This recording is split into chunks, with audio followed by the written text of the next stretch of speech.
Hello, it's Adam Morrison. When it comes to top-tier contracting, my go-to choice is McGilvery Environmental. I know a thing or two about excellence, and that's exactly what you'll find with Kip McGilvery and his team. They're not just any contractor, they're the best in Spokane and North Idaho. From start to finish, they ensure your project is completed with the highest quality results. With years of experience and expertise, they handle it all.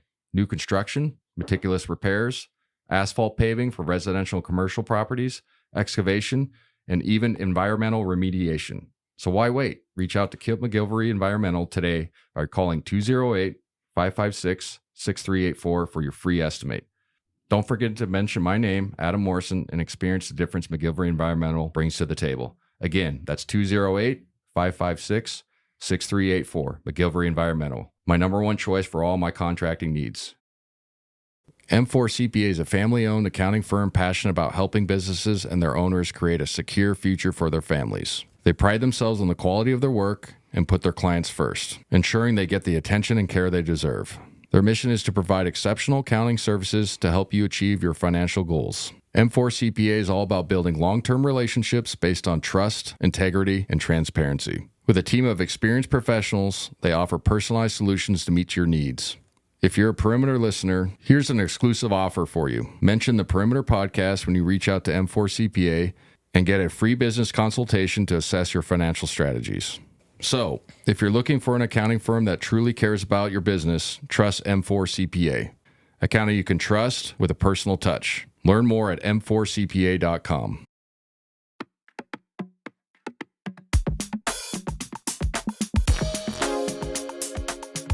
Welcome to The Perimeter, Season 5, Episode 24, presented by McGilvery Environmental, Idaho Central Credit Union, and M4 CPA. Kind of the season recap. I got Tom Hudson with me. We usually start the year with the preview, and it's always nice having you on. So thank you, appreciate taking the time. But Brandon's like, why don't we recap with Huddy? I was like, fucking perfect.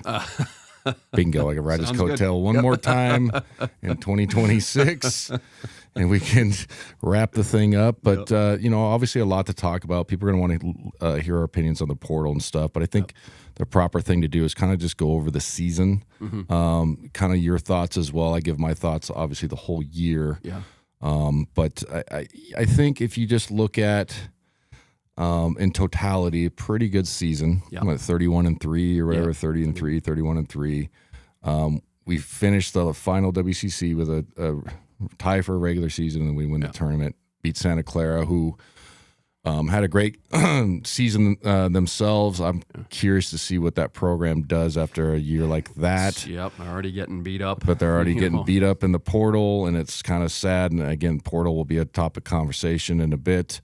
But I felt like they kind of got robbed in that tournament game. You felt bad for them. I mean, that Kentucky kid makes a great play, but it'd have been fun to see Santa Clara kind of get a win and continue further. Then going back to ourselves, 27 straight NCAA tournaments. And then we get into the NCAA tournament, Kennesaw State, and then we'll talk about Texas.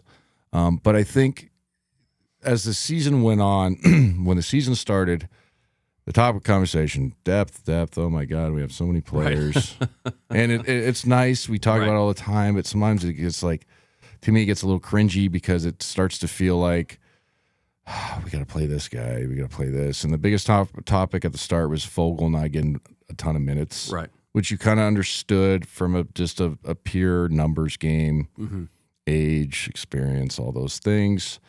And then Braden Huff gets hurt. Yeah. Take us through like what your initial thoughts were, because we were driving down to Pullman. Going down to Pullman, yeah. And I remember we met at the Oaks that we always meet at when we just, because when we carpool down, and you're like, "Did you hear what happened to Braden?" I'm like, "What? What he, sprained his ankle or something?" You're like, So, Give us your thoughts, because I've told the story a little bit, but when we first got to that hotel, it was such a weird kind of deal going into that meeting. Yeah, it was hard, and it was strange, right? And the irony of it, you talked about that, all of our depth and everything else, and not that you wish injury on one guy over another, but if you're looking at it from a strict personnel perspective. Worst guy. Right, exactly, right? I mean, obviously the talent level, but just at the wing, right at the 2 and the 3, There's we had five or six guys. Right? Good point. Really good point. I mean, that was the thing. So now all of a sudden, you've got essentially Graham, and then with Izzo, maybe not quite developing the way that they were hoping. Now all of a sudden, you're playing one guy and then having to fill in the cracks, right? And then, I think that was it was devastating, right? It was kind of funny. I remember we were in Maui when Josh Heitfeld went down. Yeah. And it was kind of that same thing. There was a feeling around the program of, hey, we've got a chance. This team's uber talented. Mm-hmm. We've got an opportunity to really make a run this year. He's diving for a ball in Maui, ends up, I think it was his ankle that he ended up fracturing. And it kind of had that feeling of, oh, man, this is a key part of what we thought was going to be this really deep run. And you kind of had to overcome that. I thought they did a great job of overcoming it, right? I mean, you take a guy who averages 18 points a game out, the fact that they were doing it on the fly, the fact that Graham missed a couple games, right? So, and we won those games, right? Which is kind of amazing. You take 36 points and your two post presences out, and you're still able to win, right? You're rebounding, absolutely, all that stuff. The one thing that I thought, Mo, was interesting, and like you said, I mean, you win 31 games. Mm-hmm. It's not a bad season by any stretch, but it felt like there was still a little bit left on the table, right? Yeah. People would talk about it and be like, what's this, what's that? And you and I did it sometimes, Jack. But we've won 31 games, right? So, you're kind of bouncing back and forth. But what I think was kind of interesting, I went back after the season, somebody was asking me, and I was just sitting there watching a game and kind of did some numbers. You and I talked about it a lot. There was not one player on the roster who was going to make up the 18 points of Braden Huff. No. That wasn't going to happen. No. But I think as we talked at the beginning of the season, like you said, with all the depth and all the talent, you kind of had the feeling that a couple of those guys would score maybe 4 or 6 more points a game. Yeah, right. And you get that from 3 or 4 guys. We went from averaging 92 to 77. After Braden was out of the lineup, right? That's a huge hop. Right. I mean, it is. And we talked about how defensively we were doing things, and that was helping us win ball games, which was awesome. But if you could have gotten a little more offensive production from some of those guys, then maybe the things change. You talk about the Texas game. If you could have scored a little bit more, you would have felt a little bit better. So, right? I mean, like you said, I mean, you can't sneeze at 31. I mean, that's a good season, but you do feel a little bit like, man, there was something left on the table at the end of the year. Yeah, I think when he went out.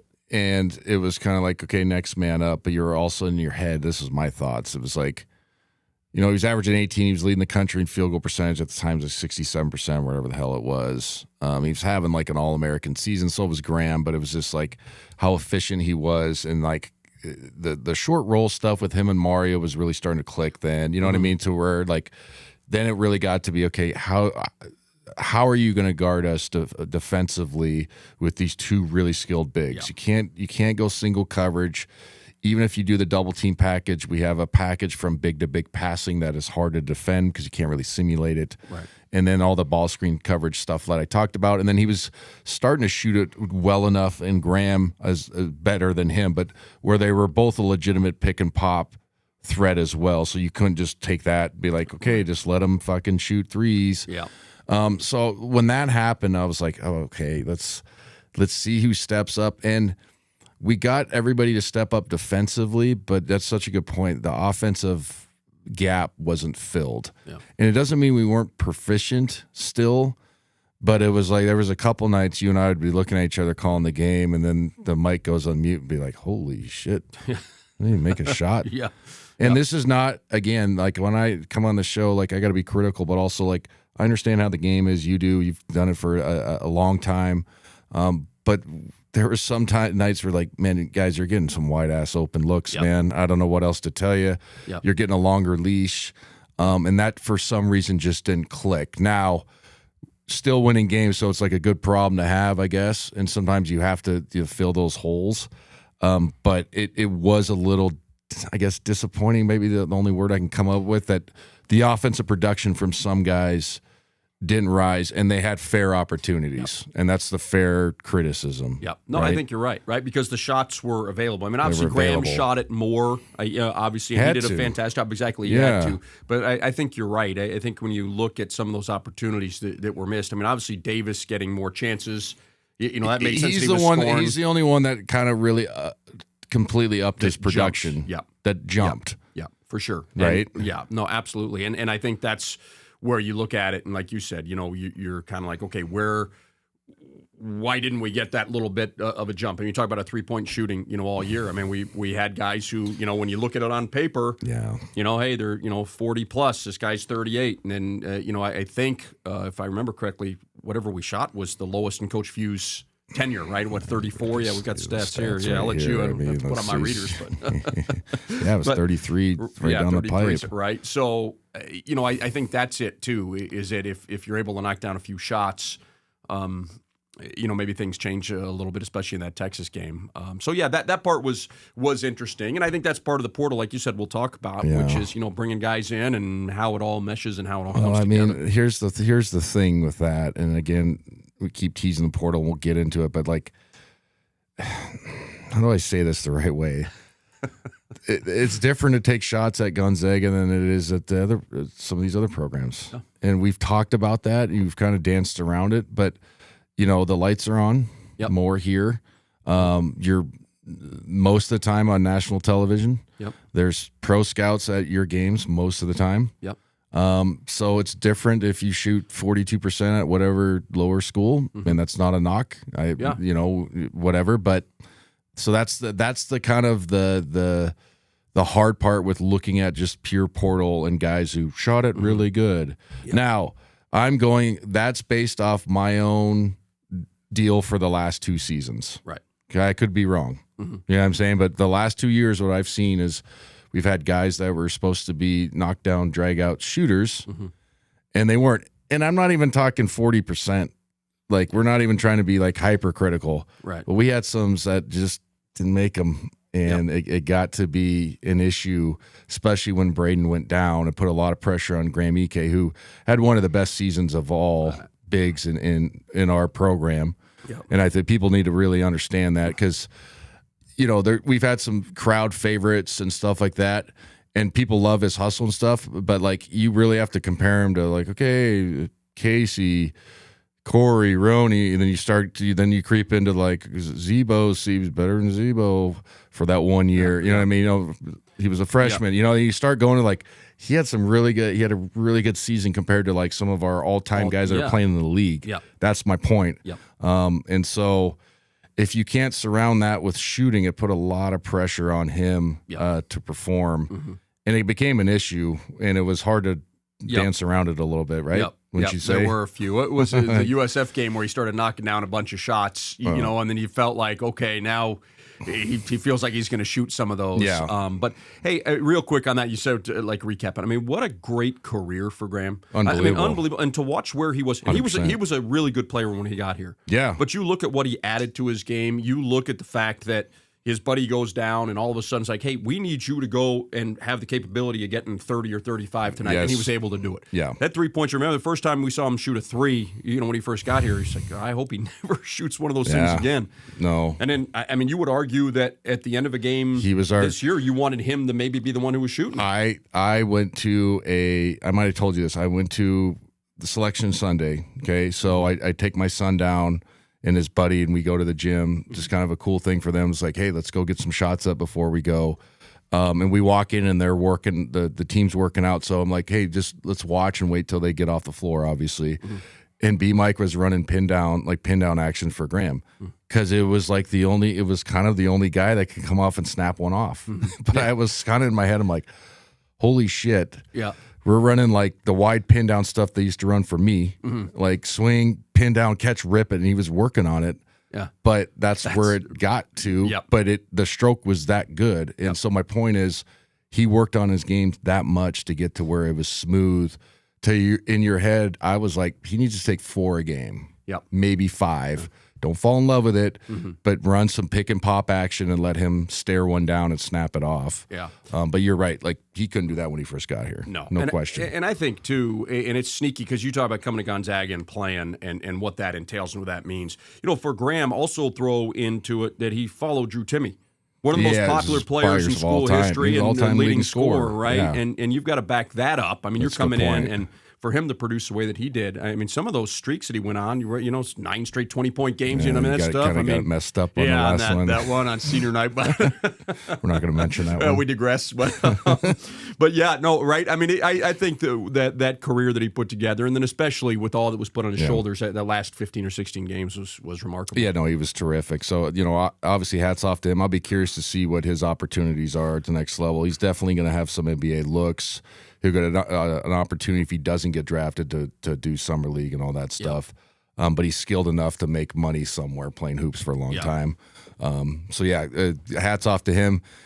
I talked about it a little bit too, and we'll go quickly. The emotional maturity of him was one of my favorite aspects from this year compared to last. Last year, it got to a point where, I think he was almost done with dealing with it, and he looked at himself in the mirror and kind of just took a deep breath.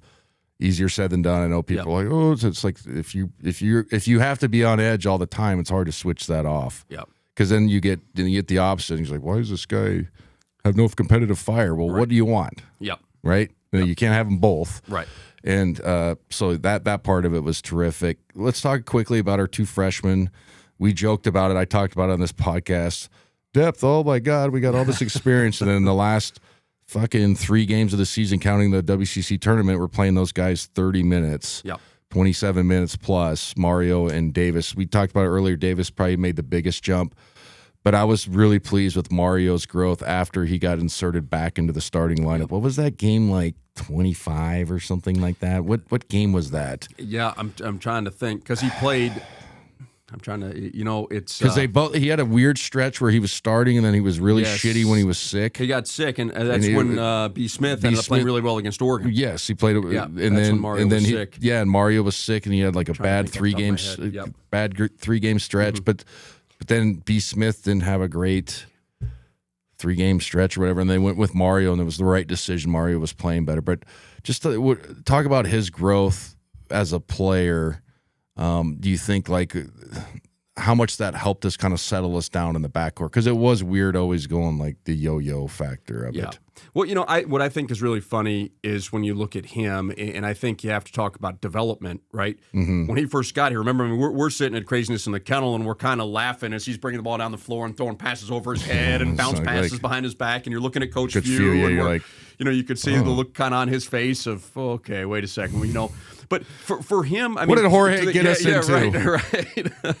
But to think about for him and to be able to play that way, and part of why we went and got him was because we saw how he played and the things that he could do. Yep. But now it's like, okay, we're going to steer you in this direction a little bit, right? And obviously, Coach Few and the staff, they've had great success getting guys in the league. And look what Ryan Nembhard just did the other night. Whatever, 23 assists, 23 whatever. Assists, broke the rookie record for the Mavs. Yeah, and Jason Kidd had that one. Right, so pretty good one, right? Yeah. And so I think it was interesting to see him, not change, like redevelop or completely, redo his game. But, I mean, at the end of the season, how many times do we see him throwing those passes? Yeah, no, you're right. You know what I'm saying? He allowed himself to get the horse bit on and be guided a little bit. Yeah, right? And I think, too, I think Coach loves his size. That's another thing I think that, in those years where we were going really, really good, and you can't argue with Ryan Nembhard, right? I mean, don't take that the wrong way, but I think he liked the fact that, Mario was big and, physical. Well, sorry to cut you off, but when I was a GA, it was the year that, and it was one of the best coaching jobs they've ever done. Mm-hmm. It was Kevin on a bum knee or bum toe, Gary on a bum wrist, and remember his knee was hurt, Stocks off the bench, and every stinking day I had to listen to, why do we have these fucking little tiny ass fucking guards every day? You recruited him. Yeah. Didn't say it. Didn't have the nuts to say it. But I heard it every day. The whole staff did. These little ass guards can't throw over the top.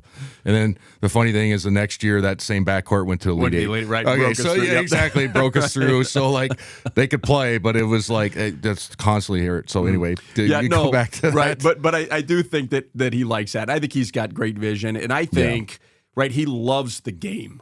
He does. And I think that's a part of it too. Not the other guys don't. You don't get to this level without having some degree of it. But there are also guys that have that kind of next level thing. He feels like that to me, kind of like a gym rat, like a guy who wants to keep getting better and working at it. And, great mentality, physical, like you said. Obviously skilled. There's things he's going to have to tighten up. Everybody does. but when you're around him up close, you're like, oh, that's a pro frame. You know what I mean? Like that. That looks like it could play at the next level. Yep. You know, at the NBA level. Obviously, he could play at the ACB and all that stuff. Right. But yeah, I was impressed with his growth. Yeah, I agree as well. So it was nice to see, like, okay, now at least we got that solidified in our backcourt. Yep. And then obviously Davis had a terrific season. I raved about him on this podcast a ton. We did on air. Yep. Him getting more minutes. The only silver lining with Braden Huff getting hurt was that Davis Fogel got to play. He kind of was the guy that had to play. And he was talented enough before. I think it was just a numbers game. Yep. And it's hard to explain that to people because they don't really get what you mean by that. But it's like you see it in the NBA. Sometimes you see guys that are good players or whatever, and they played a ton on another team. They come here, and it's like sometimes it's just rotations or kind of a little tweak what the coach likes. Yep. Has nothing to do if you can play or not, and they'll tell you that. And it's hard to explain that, but that's kind of how it was with Tyon, Ace, Manny. Yeah, Manny, yep. You know what I'm saying? And then Steele. And those are all guys that are seniors, veterans. And so, and then it was – and Davis didn't help the fact that, he would come in and play whoever the fuck we're playing. He'd score 18 in 12 minutes and everybody get more pissed off. And I used to kind of laugh. Like, this will be fun. I was like, I wanted to play him more, but it's just funny. So anyway, he did a good job of really stepping in and just upping his game. He'll tighten things up this summer too. Yeah. And I think he has a feel of a guy that wants to be a Zag. Same with Mario, wants to be a Zag. It's not just here on a transactional deal. Yeah. Part of it's transactional, though. Like, that's the world we live in. But you got to have some four-year guys. I think of Purdue all the time now that kind of did it that way. Yep. And I think we probably sprinkle that in a little bit more. That's just my guess. Yeah. That we kind of try to get your core 2 or 3 guys that, you're still going to pay well, but they want to be here and they want to be at the same spot. And so I think Davis and Mario really solidified that and gave us a good foundation going to next year, but they're going to have to make a jump. But, again, I don't like to use myself all the time, but that's part of the reason people listen to this fucking podcast, that the experience is my freshman year. I averaged, just under 12. Yep. And then they told me, like, hey, man, your ball's going to be in your hand, but you can't be inconsistent. Right. And I averaged 19 the next year. But I knew going into that summer, I better have a good summer, and I'd be ready, mature enough, and be ready to go. Hey, it's the funny thing about all this, right? And again, you talk about when you're talking to people and trying to help them understand how it goes. To your point, Kate. Now, if the ball's going to be in your hands, and you say you want the ball in your hands, you better put in the work and the time, and be ready to go when the ball's going to be in your hands, right? And because it'll show it'll show if it wasn't. Ball doesn't lie, but that's the real thing. And getting from, like you did, from 12 to 19, you didn't go from taking 8 shots to 24 shots. Yes, exactly. Right? I mean, like it's got to the efficiency still has to be there. You still got to be efficient, right? and you still got to be a part of the system. You obviously have good players around you, but you have to be able to take the physical beating, right? So your weights and your wind and everything have got to improve, and then you got to be able to understand, the responsibility of being the guy that has to score every night. Yep. And I talk about it on our broadcast. Like, you can have shitty games efficiency-wise. You can't stack them on top of each other. Right. But there's got to be nights when you don't have a good shooting night, but you still look and they go, okay, he gave us 22 and he gave us 7. Yep. And we still got that and we still won. You know what I mean? So I think those two guys have a lot of great upside, but they got some pressure on them going into the next season. Yeah, and like you said, we talk about this quite a bit too, is the understanding of moving up the scouting report. Yeah. Is going from, okay, well, they're going to throw it to Ike, they're going to throw it to Huff. Oh, if those guys don't get it, then they're going to throw it to one of these other 3 guys. Yeah. Now it's like, okay, if we stop 4, we got a really good chance of winning the game. Yep, so we're going to stop him, and now he's got to figure out, right, but between Davis and Mario, kind of that next step to your point of the growth that you can – you can deal with that, and they're both very capable. I don't think there's a question about it at all. No, I don't think so either. But it's a legitimate question to ask. It just is, because you are the number one focus on the scouting report now. Yeah, well, it's a real difference. Yeah, and and I think from that point, if fans remember back to Elias Harris, remember Elias's freshman year was fantastic. Well, he was the fourth guy. Nobody even knew who he was. That's a really good point. Right? And then all of a sudden the next year it's like, man, that guy's good. We need to slow him down. And Elias still had a very productive career, but it was, the huge breakout year to now all of a sudden you're moving up, and how is that going to go? Yeah, I remember when I was in L.A. and Mitch Kupchak was like, who's that number 20 on Gonzaga? I was like, the German kid? He's like, yeah, he's got an active body. He's really good. You know what I'm saying? So Elias had a really good year that year. I remember him asking me, like, is he coming out? I'm like, I don't know. You know what I mean? The GM of the Lakers, like, asking me, I'm like, I think so. You should draft him if he does. Right. You know what I mean? But anyway, so let's get into, like, kind of whatever improvements. And some of these are pretty obvious. We got to cover them, though. Perimeter shooting's got to change. The Perimeter will be right back after a word from our sponsor. It's time for Home Team Rewards. Zag fans, get your Bulldog branded ICCU Premier Rewards Visa credit card, the only card where you can earn rewards for everyday purchases while giving back to Gonzaga University. Choose from a Visa Rewards card with a lower rate or a Premier Rewards card with maximum rewards. With no annual fees, card control, and next-level security, you can spend smart from tap to app. Zags, rejoice! Find your card at iccu.com/gozags on approved credit. Like kind of whatever improvements, and some of these are pretty obvious. We got to cover them, though. Perimeter shooting's got to change. Yep. We talked about that a little bit earlier. I think Davis and Mario going to them can both shoot the basketball, right? But they got to get to where they're 36, 37, 38% on volume, in my opinion. I think Mario needs to be a guy that shoots 6 a game, 6 good ones. Right. And if he gets rolling, he can continue more. But I think 3.5 is a legitimate thing. Mm-hmm. Davis has got to get way better at three-point shooting. I think that's a focus for him personally that I'm pretty sure he understands as a player, because it's a little bit slow. If you just watch it objectively, it's a little bit slow release point. Mechanics are good, but this got to be quicker. Yep. And you got to get to, like I said, 35, 36%. So what do you think, like, okay, so we're obviously losing Manny. Okay, so he was kind of a three-point shooter. Steel Venters is gone. Do we just go straight to the portal again? I guess the German kid is really good or whatever, can shoot it as well. But he's also a freshman, but he's playing for Bayern Munich or whatever. Right. It's a pretty good club if you're not familiar with European basketball. It's hard because the last 2 years, like I've said, we've gone straight to the portal and kind of went big game hunting for three-point shooters.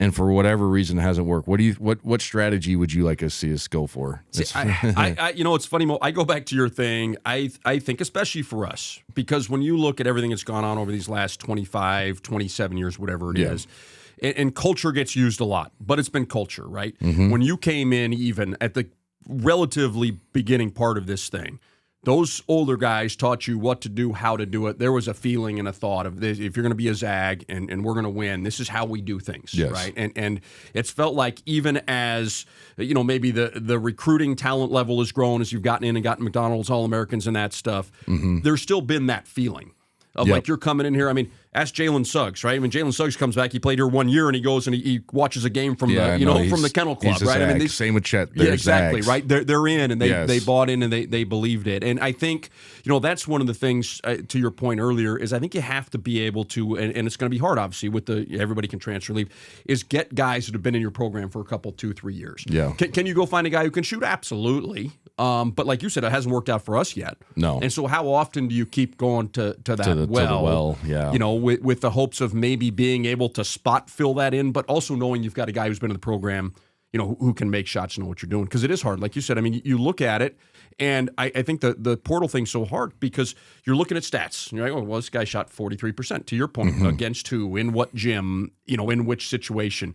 Yes. Did he make 8 threes in a game on February 19th when his team was 10 and 18 and they were playing against a team that was, 11 and 17? Yeah, and that's a good point. The gym was empty, right? And then all of a sudden that number goes up from, 38% to 40%. And they're like, oh, that guy's a 40% shooter, So I do think that, and obviously the coaches are looking at all those things and trying to figure that out, but it is hard. I mean, because and we haven't talked about the pressure necessarily, and I don't know how much there is, but I feel like there would be. If I'm paying you to come in all of a sudden as a 19-year-old kid, oh, hey, Mo, when you were 19, like, I'm paying you, so it's not just you have to be good. Yeah. I'm paying you. Because I feel like there's been a little bit of a difference. Like, you look at the end, and we'll talk about the text game, but you look at the end of it, where we used to kind of be like, oh, man, feel bad for the kids. This happened, this happened, this happened. And a lot of initial reaction after was like, we're paying that guy how much?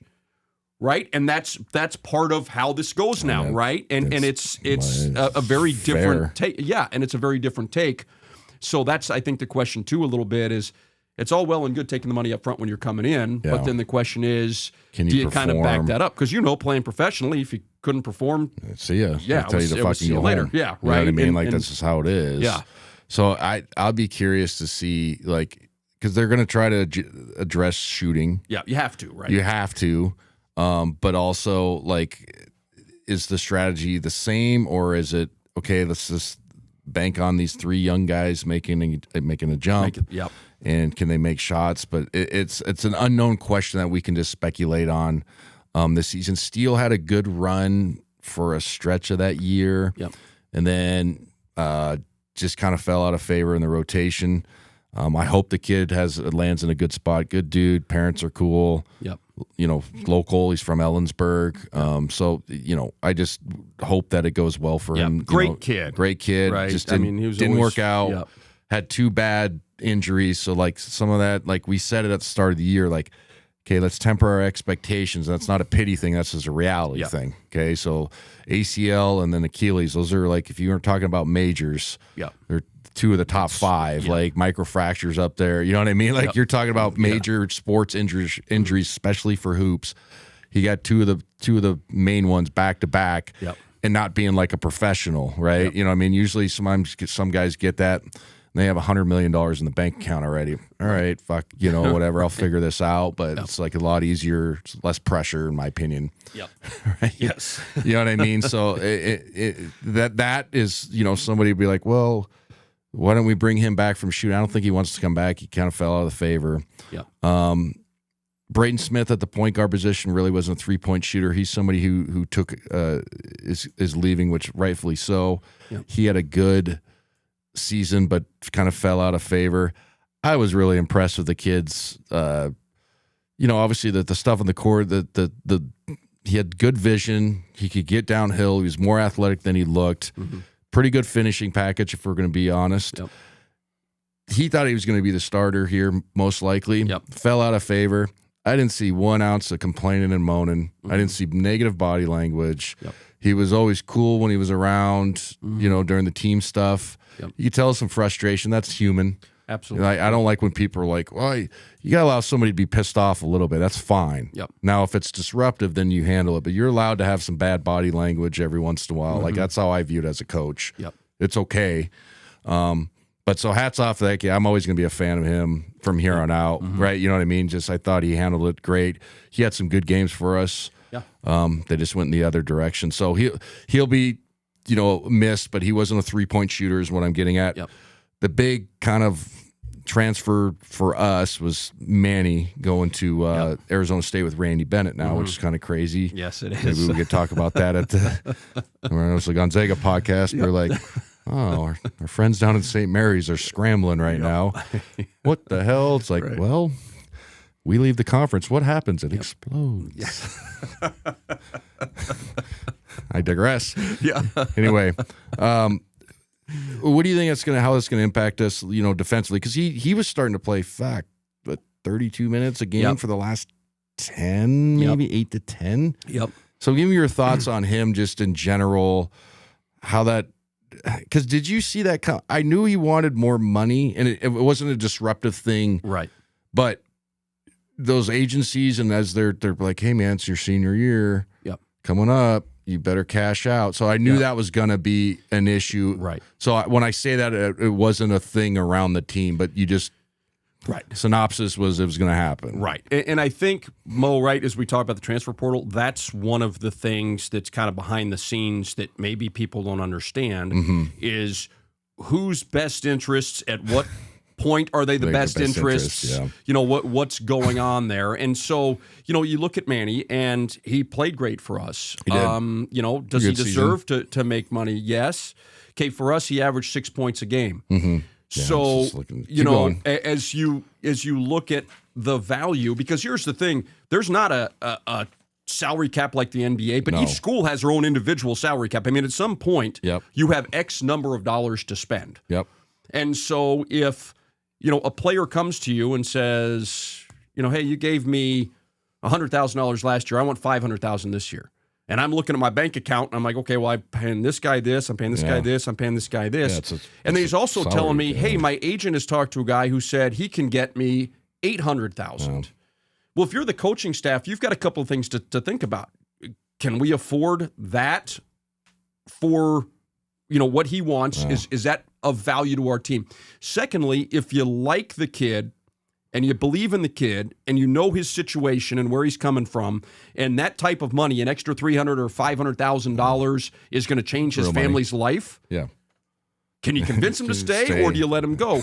Now, from a basketball perspective, it's hard for me, and this is where me, and you, I think, kind of is the purist in loving college basketball and loving college sports, is Manny's going from a program where he has gone to the NCAA tournament, right?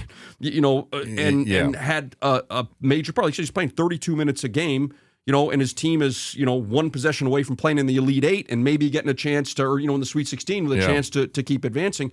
Now he's going to go to a program that's a complete rebuild. It's true. It's his last year, and so now, Randy's a great coach and all of those things. Is Arizona State going to go and compete in the Big 12 this year, or are they going to compete with Arizona and Baylor and Kansas? It's probably not realistic, right?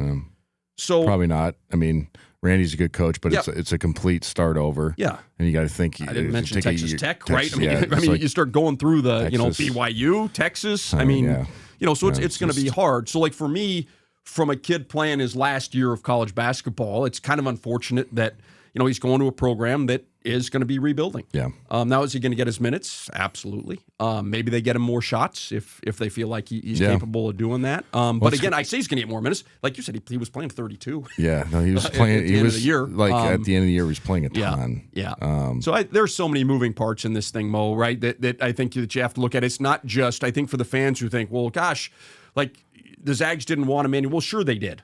Right? I mean, you wanted him to come back. He's been a really good part of the program. Yeah. But again, there are all of these other things that are moving behind the scenes. And again, let's not forget that behind the scenes are these agents. I was explaining to my son the other day, right? Agents. So Honestly. If it's like divorce lawyer, right? You should get more. Yes, exactly. Well, you told me at home you agreed to this shit. You just have to go in and sign and notarize it. Oh man, but right, same fucking thing, man. I was explaining to my son. I was like, "What's 10% of 100,000?" And he took him a minute to do the math. It's like 10,000. I was like, "What's 10% of 200,000?" It's like 20. Yeah. So if I'm negotiating for you and I can get 20, or I can get 10, maybe I get you 20, and it doesn't really matter if you have a great senior year or not, because I got my money. And I'm not saying all of them are like that by any stretch, but in this kind of renegade world where anybody can be representing guys and anything is going on. What's crazy, that's just real quick, that's 10%. The NBA cap is, I think, 4 or 3 or 4. Yeah. And the same thing, the NFL, it's like 3 or 4 or 3.5 or whatever, but it's like, no, you make all your money off endorsements. You don't make them off. So anyway, that's criminal if that's what it is. Yeah. I can't confirm bullshit, this, man. but I've heard numbers up to 15 thing. or 20. I know. I agree. wouldn't doubt it. No, and especially for the European guys. Don't know. Yep. Because usually those guys, and this is just me, this is not bashing culture or anything like that, but if you go to the European teams over there, they'll hold your fucking passport. Mm-hmm. You gonna resign or not? I have your fucking passport. What are you gonna do? Sue us? All right, you're gonna miss out a year. Mm-hmm. I mean, they literally do that type of shit. It's crazy. Now, it's not as bad with the higher up you get, right? But some of these young players that are good, 19, 20-year-old dudes I played with over there, they're like, man, why are you playing? You're good. You're taller than I am. You're a good player. They have my passport. They told me to sign it. And what the fuck you want me to do? So it's no different. And then those agents, if you want to talk to my guy over here, here's my routing number. Yep. Right. then I'll pick up the phone. They would do that. Which is crazy. It's so crazy. Crazy. And it's like, man, I'm in the wrong business, but it's also like extortion, man. Yep. You know what I mean? Yep. So yeah, but I mean, let's look at Manny's splits real quick. So he played 24 minutes, but I mean, that's a significant increase from last year. 47% from the field, not terrible. He was 28% on 81 attempts, 23 at 81 on the season. That's not good. Yep. 60% from the free throw line. Didn't shoot a ton, so I won't really hold that. But he averaged 6 points. Yeah. So it's interesting. He's a terrific defender. Never complained. Ball swing, like all the great stuff. But like sometimes this stuff gets down to, hey, I want to get this type of money, and then you got to look and you just got to go, okay, man. Mm-hmm. But then you also go, hey, we'll help. Let's just mutually agree to part ways because it's going to help you out. Yes. Right. And so that's part of it. You don't know. It's probably not I'm almost 100% certain it's not a ill will thing. Yeah. No, I think so too. I think it might be the other side. Literally, like, we can't match that. You go get your money. Yeah. So it's curious. I mean, for the guys that are leaving, let's go over the splits, I guess, it's fair. Mm-hmm. Steele played 15 minutes a game, which that dropped off significantly. Yeah. So it was almost down. It was basically down to 0. He was D&P in for. Yeah, it was like 8 of the last 9 games. 8 of the last last was the only one he played. Yeah, so he shot 38% from 2, then 36 from 3 on 98 attempts. So that's not batted out. 36 to 98, it's good. Barely shot any free throws, 83% on only 12 attempts, but he averaged 5 points. And then let's look at Braden Smith. Why can't I find that? Right there. Okay. 46%, 33 from the line on 51 attempts, so not a lot of volume. 5.1 points a game. So yeah, like it's, and then I'm not even talking about Izzo, whatever. I don't want to be rude. Yeah. So yeah, like we're gonna have to address shooting, but a lot of shooting didn't walk out the door per the numbers. I know people are listening like, Steele Venters, yes, he can shoot, but he didn't play the last 8 or 9, whatever that is. So, like I said, I'll be curious to see what our strategy is in the portal. Yep. We always figure it out. We got the Isaiah Harwell kid from Houston. Mm-hmm. We have his stats here. Houston's obviously a terrific program. He was playing 14 minutes a night. Didn't shoot it well at all. 27% from the field, 27 from 3.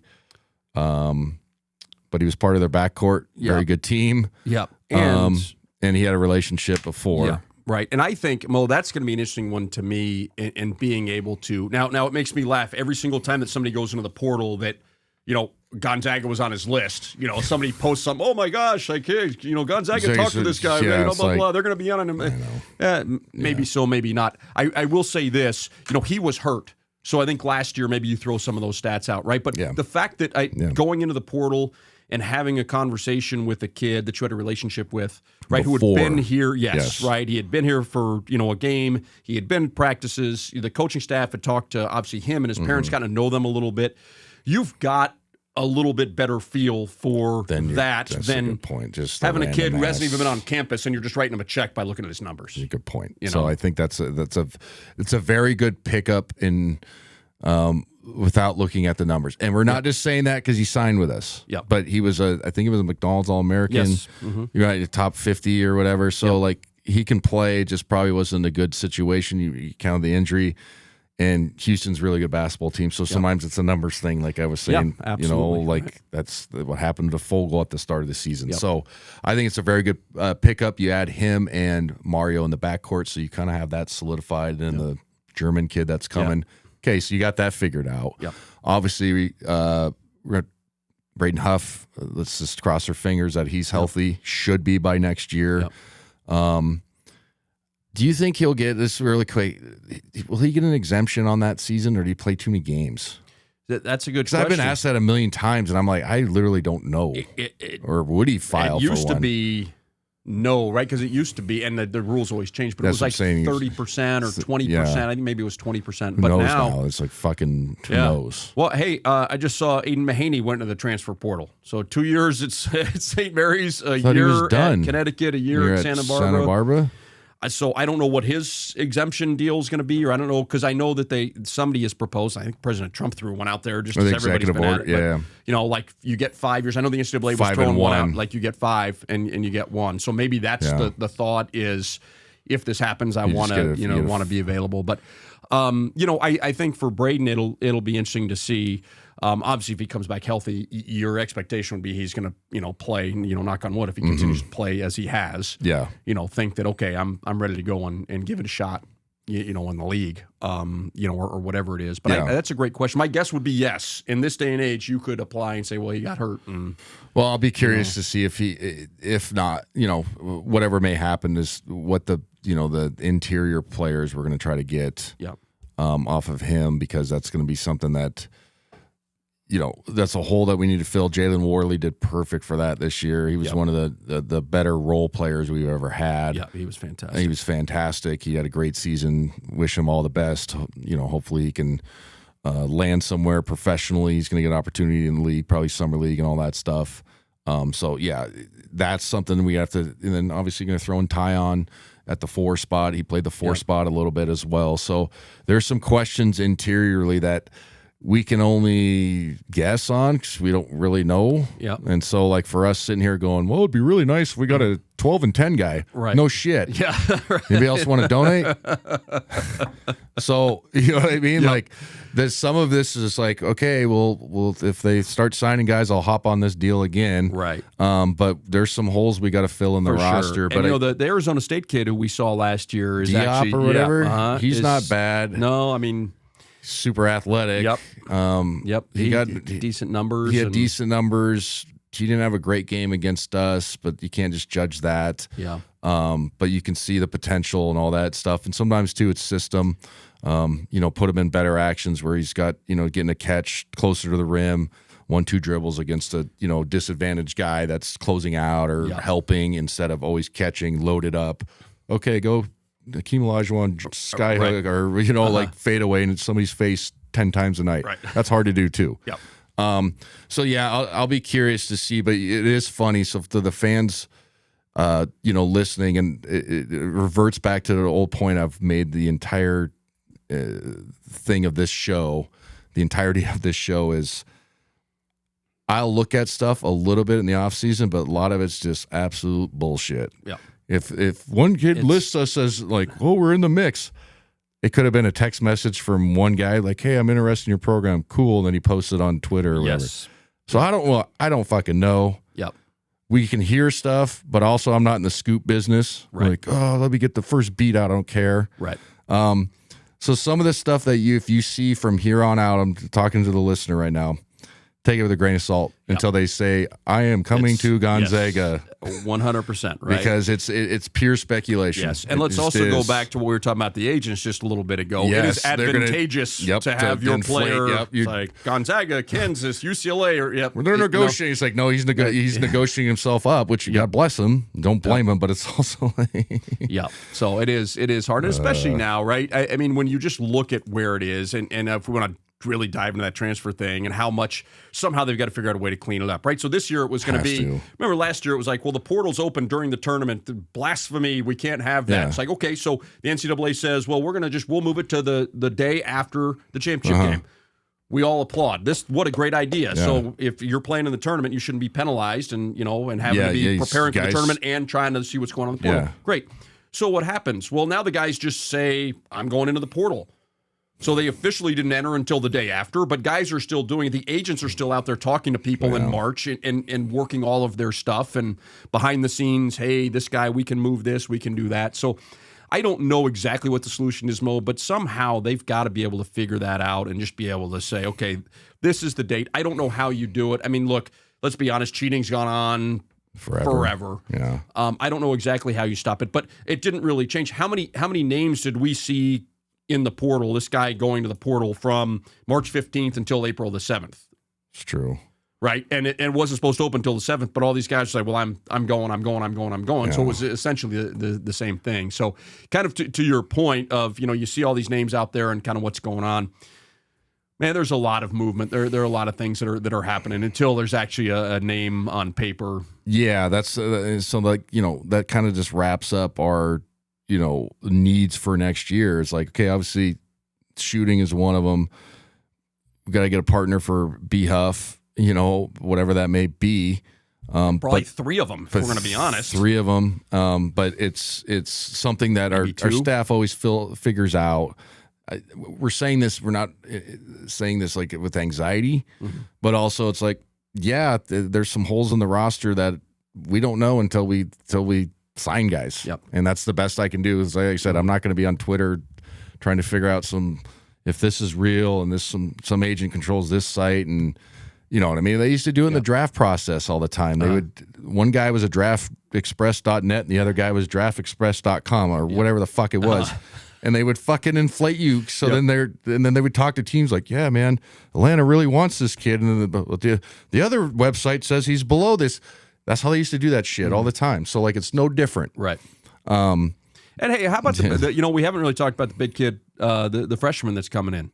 Right. I mean, if we've got a 7-footer coming in. We'll see, so Funch's kid, I mean, we haven't talked about that. Maybe that's, one of those. But you do need, regardless of who it is, and even, you need 3 at least. Right. You have to. Including him. But you're going to need 3 guys who can, because we've always talked about it. Coach Few, like our best teams, our most successful teams, we've had kind of that 3-man rotation on there, right? And been able to, the 4 and 5 a lot of times has been interchangeable almost, right? And so, you feel like you need to have the 3 guys in that rotation and the 1 guy who's, kind of hanging around. So I'm with you. I think we've got to go out and find a couple guys. So we got to cover it real quick. It's cool that Few got in the Hall of Fame. Yeah. That's obviously knew that was going to happen after he was nominated the first years. So I was like, oh, that's sweet. So well-deserved. Congrats to him. It'll be... Do we have to, it's like when somebody becomes a doctor, you have to say, like, Hall of Famer. We have to say it every time. Mark Few. In his 28th year as the head coach of the Hall of Famer. Yeah, exactly. So I wonder how much he'll joke around. He won't do that, but it would be funny. I would make people do it for like a month. But right.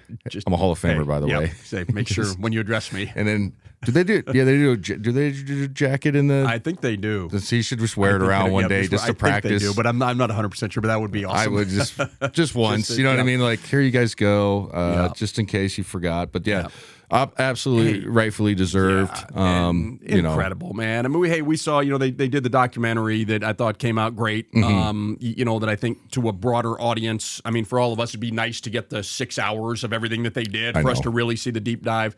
But I mean, you look at, honestly, and I've had a lot of people that I know that don't live around here that aren't Gonzaga fans that have watched that and been like, wow, I had no idea, right? And you really look and see, what's happened here and what Coach Few's done. It's remarkable. I mean, you were part of it. You pushed this thing along. All the guys that have come after you, the guys that came before you, for this sustained success from this university and this town, for Coach to be able to do that, it's incredible. And then the resources too. I know that it makes people nervous when we say that, but it's a realistic thing. It's not like we're scraping 2 nickels together, but we don't have oil bearing money, and we don't have 80,000 fucking alumni every year. You know what I mean? Like, so that's a real thing. We don't have football. Right. Okay. Football pays fucking bills. Yeah. It just does. Yep. I know, like, some places lose money, but if you look at like the Big Ten, SEC, the top football schools, and you look at their net, if they're smart, they make a profit off of football. They figure it out. Yep. And we don't have that. So just to have the success from that, and then just continually get good players, and then the culture that you created, it's rightfully deserved. So we got to say congrats to that. It was pretty cool to, because I was sitting there and I was like, shit, man, I think I played for 3 Hall of Famers, and Fewy, Phil Jackson, and Larry Brown. Oh, yeah. Larry Brown hated my ass, so I don't know if I should say that one. But Phil was cool. He didn't play much, but he was cool.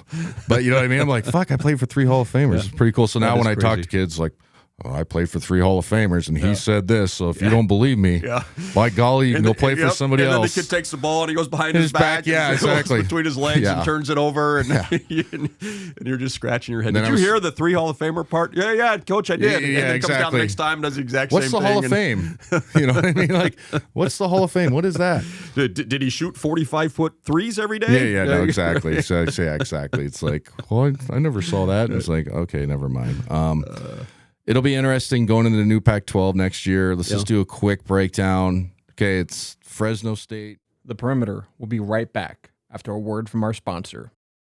It's time for Home Team Rewards. Zag fans, get your Bulldog branded ICCU Premier Rewards Visa credit card, the only card where you can earn rewards for everyday purchases while giving back to Gonzaga University. Choose from a Visa Rewards card with a lower rate or a Premier Rewards card with maximum rewards. With no annual fees, card control, and next-level security, you can spend smart from tap to app. Zags, rejoice! Find your card at iccu.com/gozags on approved credit. interesting going into the new Pac-12 next year. Let's just do a quick breakdown. Okay, it's Fresno State, not great year last year. Colorado State, great year the year before, not great this year. Oh, better. No, not better, but not dog shit. I guess I'm mediocre. That's the word. That's the word without swearing. Boise State, solid year, been good in the past, not their best year. Oregon State, Washington State, not good years. Who we missing? Texas State, I don't even know. Basketball. San Diego State. I know the guy at Texas State, they won like 8 of their last 10 or something like 10 of their last 12 for him to keep his job. So, and that's the thing. Like, that's a football school. To your point, they were invited to the Pac-12, and they're going to, their facilities and all their stuff. Yeah, they're going for football. For that, right? San Diego State, good coach. They just had a down year, but he's consistently good. So I'm not worried about that program. Utah State, great year. I thought they got criminally underseeded. They got that 9 seeds, kind of like the year before for us. It was like, man, we should have been like 7 or 6. So it'll be interesting to go into that, and it's going to be a huge topic of conversation going into next year, what this is going to look like. I talked about it a ton on the show. We talked about it over beers on the road. Kind of sucks not being in the WCC just from the simple fact that we're going to cool places, cool gyms, all the nostalgia. It started hitting us a little bit this year because you're like, that's cool. And then you start like, shit, we went at Ches J again and having a steak at like 10:30. Right. And then walking out in Santa Monica, and then go to a college game tomorrow. Like, fuck. Right? Or like Tommy's joint in San Francisco, you start going down the line, you're like, no more Kelly's Olympiad. Like, I guess we're not going there anymore. So yeah, I'll be curious to see what that looks like for us, especially when we travel, not from the dumbass, things for me to be like, oh, we're not staying at the Nines or whatever. Just how that looks for us getting to places, and then what the crowds are going to be like. Because if we're being honest, the crowds used to be really good early on in my years. Absolutely. And then at the WC, everywhere. And then they started taping off because we browbeat the shit out of those teams. And that was just the truth. And we would talk to some people and they'd be like, hey guys, like, we haven't beat you in 30 games. Do you expect everybody lining out the door? And you're kind of like, I kind of get what they're coming from. Because it was like, it went from they were competitive and could beat us. Yes. Now we're watching Gonzaga, right? I mean, they come and I want to watch Mo play, and hey, I want to watch Gonzaga, and then like you said, it gets to the point is like, I haven't won a game against you guys since 1996. And then it's okay. So my point is, do you think those fan bases will get excited again and maybe we get some more of that buzz back? See, I think so because, I mean, like, look in the WCC, Santa Clara and St. Mary's. Right, when we went to those two spots, especially St. Mary's, but Santa Clara, when we were in town, would get rolling. That was a fun one for us. Great atmosphere. Yeah, I think you look at, Utah State is right up there with the all-timers. If we haven't been there yet, but you hear that. We've been to San Diego State. When the students are there, San Diego State gets going a little bit. Colorado State, when they're playing well, that place Collins I've been in Fort Collins, it can be real there. Fresno, I don't think so. Boise, let's be honest, Leon's done a great job there, but you see stuff every once in a while pop up about how they don't get the support that maybe you would think for. Yeah, they're 22-7 and competing for a league championship, and maybe it's not quite rocking. I would suspect when we go, especially the first or second time around, that it'll get going. We've been to Oregon State, right? And that when we've been there, there's been some juice. Yeah, we got our ass kicked there 2 years. Yeah, 2 years ago. Graham knocked down that three. Yeah. But yeah, right. So, Wazoo. No. Come on. No. That's what I'm going to say. And then, absolutely. And then you look at their entire roster leaving. And so, you don't see that flipping right now. That's just terrible, honestly. And then, like you said, Texas State, I would imagine we'll get a little bit of curiosity down there. I'm not sure. I haven't dug that deep into them to know what they were drawing. But like we said, it's a football school. So, I think that there will be those big ones. I think will be legit. And then I think some of the other ones maybe that haven't had great years here lately, there'll be some curiosity. Like, hey, Gonzaga's coming to town. Like, let's go. And, hey, I'll storm the court. Like, we can beat Gonzaga, and I'll go be a part of that deal. It'll be – I think it's something that had to happen, and we've been talking about for, what is this, about 3 years of maybe going to the Big 12, and then it morphed into the new Pac-12. Financially, it just makes sense for these us to do it, and then St. Mary's was trying to jump in too. So my point is, when somebody else is trying to do it too, usually it's the right thing. Okay, and so it'll be curious to see how it all looks out. It'll have some freshness to it, but also it'll be weird. Just not going to those tiny schools. You know what I mean? Yeah, no, absolutely. Honestly. Yeah. So, also, since we've left, Denver's gone in. It's a great city. That's where I went to school. I saw that. And it was Santa Barbara joined I was like, yesterday. I was just like, I was thinking of you. Hey, man, like, we just got like the best, direct flights. Yep. Direct flights. Good cities. And you're just like, man, all the good restaurants that we had to weed out. Yep. Like all the foodie spots we'd go to, and then the shitty dive bars, instead of like going to, like a Wild Wings, like, no, let's go to a shitty dive bar, man. Like, what are we doing? Or whatever. Yeah. Or a nice bar. Right. Yeah, right. We did both. Every once in a while. We just made sure, like, when we go to the nice bar, like, hey, Chris Standiford, you got that Gonzaga card? Want to come by and I'll take an old fashioned double. Bring another round. Bring one around quick. When you see this thing halfway done, just put it right on the table. And then when that bill comes, I just slowly look away, like, just move it that way, right? Yep. I'm not wrong. I know you're laughing so hard because you know it's the truth. It's true. Like, Absolutely. I'll take an old fashioned as well.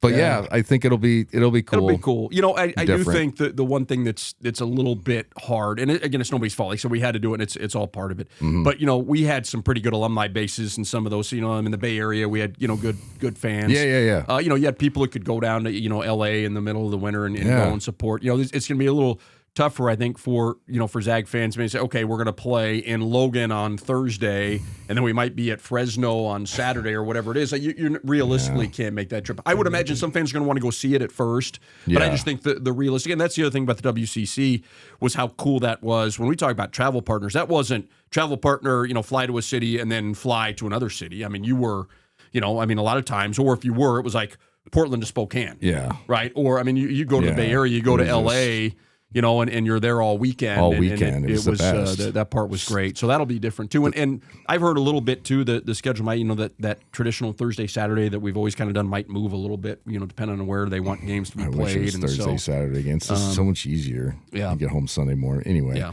But it'll be curious to see how that looks, mainly obviously for the team, because some of that travel into some of those parts of the country in December is not fun. I don't care if you're flying private or not. Yep. So that'll be something just to kind of keep on the back of our minds as fans. But it'll be a new year, new roster next year. We have plenty to talk about. Good season this year. Obviously, the Texas game was a little frustrating. If we make shots, we win that game. It was kind of bullshit to hear all the dumb stuff that came out. Like, can they win in clutch? And it's like, do we have to do this again? Yeah. It was like, didn't we go to 9 straight Sweet 16s? Yeah. I know. Isn't it so incredible? It's just like, God, do we have to, like, this? I mean, I get when, and this was 11 seed Texas. This wasn't like just a random. Yeah, Coach said it best. Like, this isn't like Cinderella. Come on, Texas is Prince money. Prince money, and like Sean Miller obviously can coach. Yep. They finally started to play good at the right time. Yep. And then, for me, just as, alumnus and a proud alumnus or whatever it is, they had to tip one in. Fucking Purdue had to tip it in at the buzzer to beat them. Yep. So was it like, oh my God, what the fuck? That's where I wanted to say is like, right? Yep. Because it was like 100%. Purdue had to tip one in to beat them.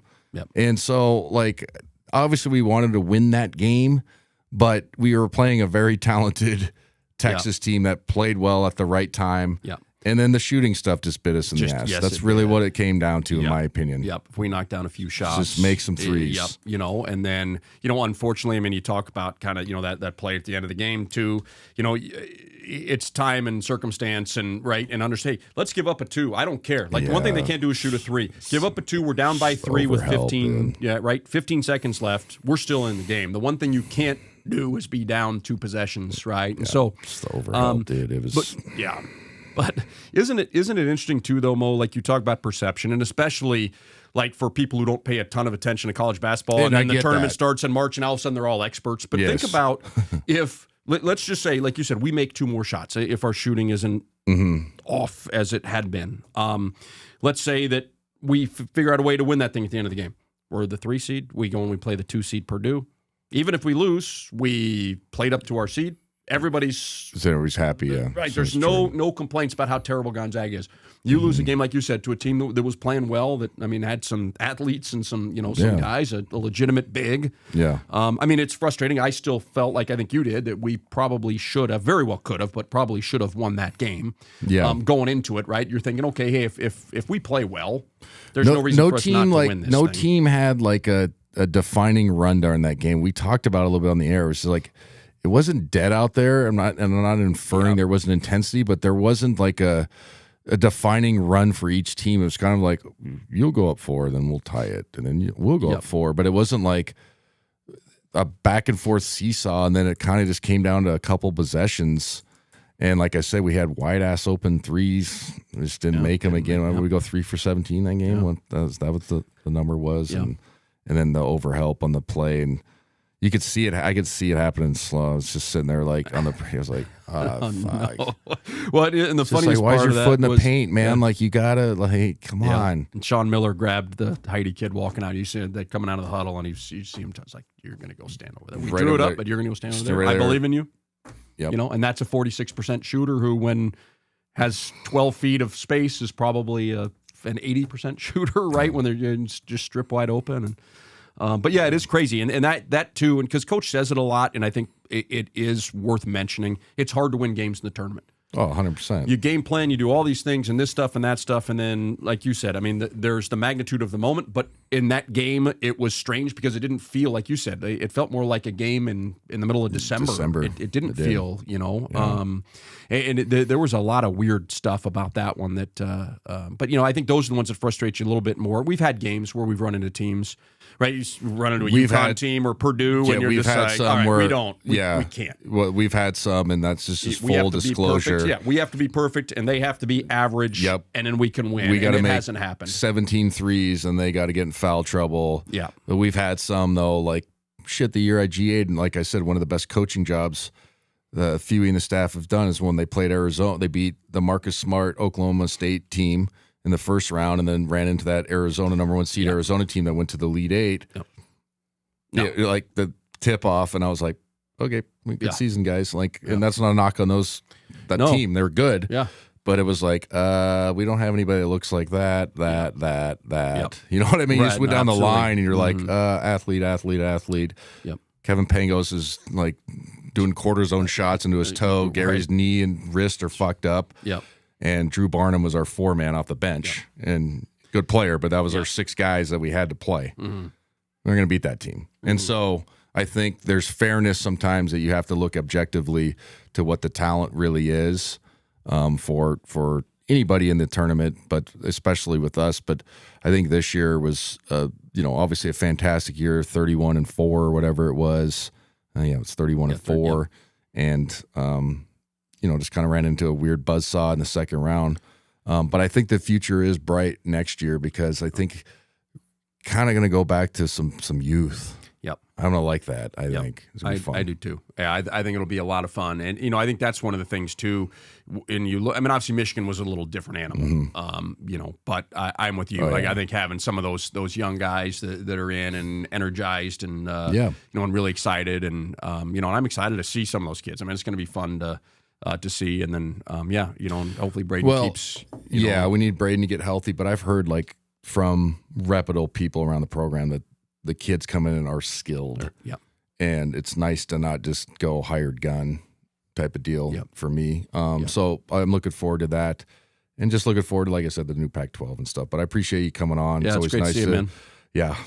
To recap this deal.